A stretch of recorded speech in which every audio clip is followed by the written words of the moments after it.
Zombies Chronicles DLC 5 for Black Ops 3 is a crazy anomaly among zombies fans. In fact, Call of Duty in general. All the way up until Black Ops 3, DLC 5 has never existed for a Call of Duty game. However, after DLC 4 for Revelations, rumors came up about a possible DLC 5, though they were quickly shut down until May of 2017 when Treyarch actually revealed the next DLC pack for Black Ops 3, Zombies Chronicles. Zombies Chronicles is a DLC pack which adds an 8 old zombies map into the Black Ops 3 engine with a bunch of new features and even an HD makeover, and of course the Black Ops 3 engine, which is a fan favorite engine for good reason, and is one of the reasons why Black Ops 3 is touted as the best zombies experience. Zombies Chronicles is great for many reasons, because not only does it bring in those 8 maps from previous games, but of course, as I said, it brings in the new engine as well among new features. Among those new features in all the maps is the addition of a Wonder Fizz machine, which allows you to get all 9 perks on all the maps. It gives you the Gobblegum machine, which all the other Black Ops 3 maps has,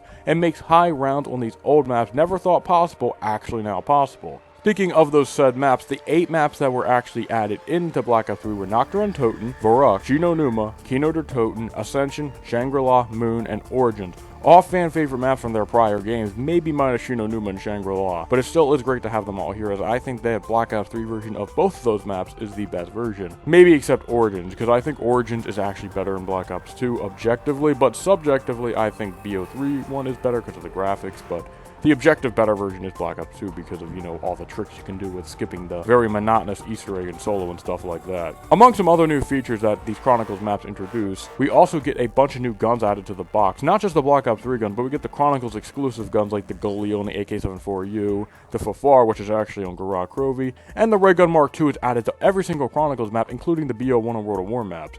Though it should be noted it wasn't added to the Giant for some reason, which doesn't really make a lot of sense. Zombies Chronicles is a bit hard to review as an actual DLC pack because it's not a map. It's 8 remasters brought into the new engine, so it's really hard to review, though I can go over some of the new features that these maps introduced. For one, Dr. Monty radios were actually added to all the maps, and this also explains why stuff like Nocturne, Toten, and Varrock have ultimates on it, when in the original games they didn't. Changed. Chino Numa and Kino der Toten didn't get very much in the way of changes, though Ascension did get a bit of a change, and this is honestly because of Black Ops 3 in general, not because of Ascension getting a huge change. But with the addition of Gobblegums, you can now get the Dead of Nuclear Winter Gobblegum and completely end the monkey rounds in a few seconds. This is a great change because the monkey rounds are something I criticized in my map review for the map, and I feel like the monkey rounds honestly ruined Ascension. It really made the map very poor. However, with this Gobblegum Band-Aid solution, this map becomes a lot better, especially with the Black Ops 3 engine. It should also be mentioned you now start with the M1911, which when DLC 5 originally came out, you started with the MR6. The 1911 was added later on. Though it should be noted the MR6 is still not in the files, it was completely removed and replaced with the 1911. I think it would have been cool if they left the MR6 in, you can get it with the mod menu, but you can't. Shangri-La is a map that really benefited from the HD makeover. The Black Ops 1 version looks extremely aged and outdated, washed out. It looks okay for the time, but it hasn't aged the greatest in my opinion. But the Black Ops 3 version looks fantastic.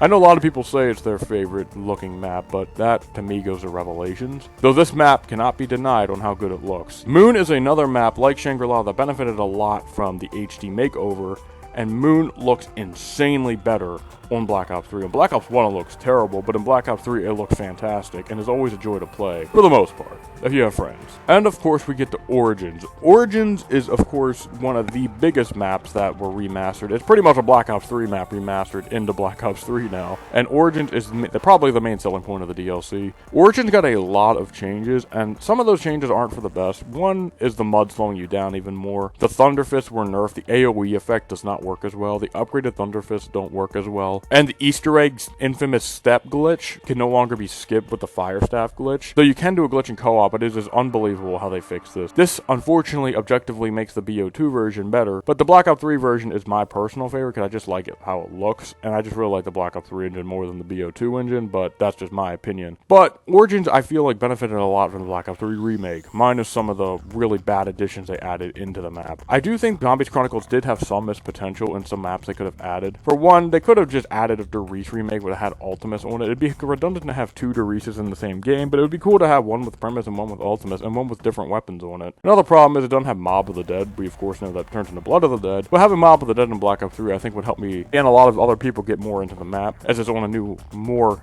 modern-ish engine. I think that would help a lot. Call of the Dead, of course, does not get remastered either. However, they all end up getting their time in the sun later on, and for better or for worse, they're not in this DLC. Zombies Chronicles, all in all to me, and pretty much the entire Zombies fan base, is the reason Black Ops 3 is so good. Because not only does it have 5 amazing maps already, but it has this DLC which adds in 8 more, and none of them really miss the mark. Black Ops 3 just has an X factor, with its great engine, its great graphics, the great gameplay, the double pack-a-punch allowing high rounds to be more accessible, the fun Easter eggs. Black Ops 3 in general, I know this is very daring to say, is fantastic, and this DLC is no exception.